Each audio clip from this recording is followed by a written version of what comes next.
It's important that the frame around a painting be stylistically consistent with the period in which the artist created the work.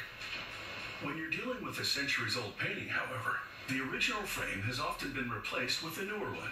The solution is commissioning a historically accurate antique replica. When a painting's original frame is lost, a specialist can produce an exact replica or a historically accurate alternative.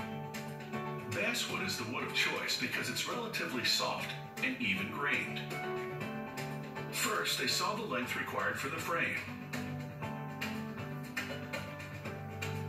Then they plane the sides to smooth the rough edges.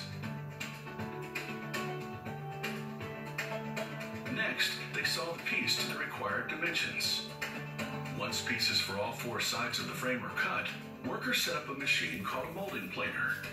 As its contoured steel blade spins, they run each piece against it, carving the blade's profile into the wood.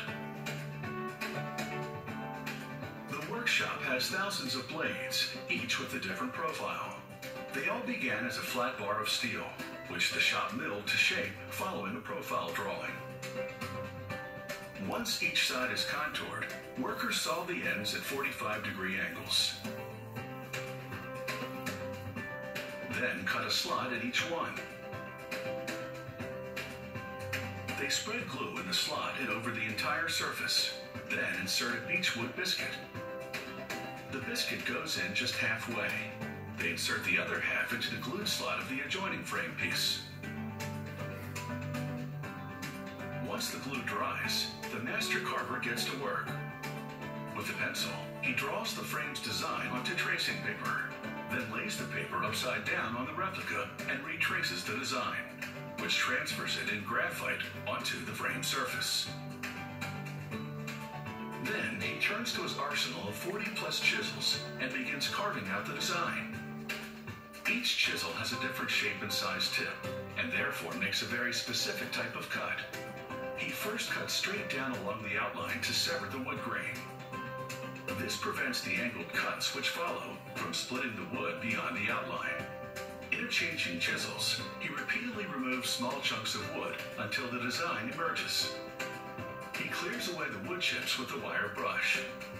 Now the master gilder takes over, brushing on up to 20 coats of gesso, a traditional mixture of water, calcium carbonate, and a very flexible glue made from rabbit skin.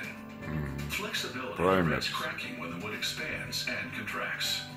He brushes on 4 coats of another traditional mixture called bole. The ingredients? Ultra-fine particle clay, water, and again rabbit skin glue. Bow provides background colors.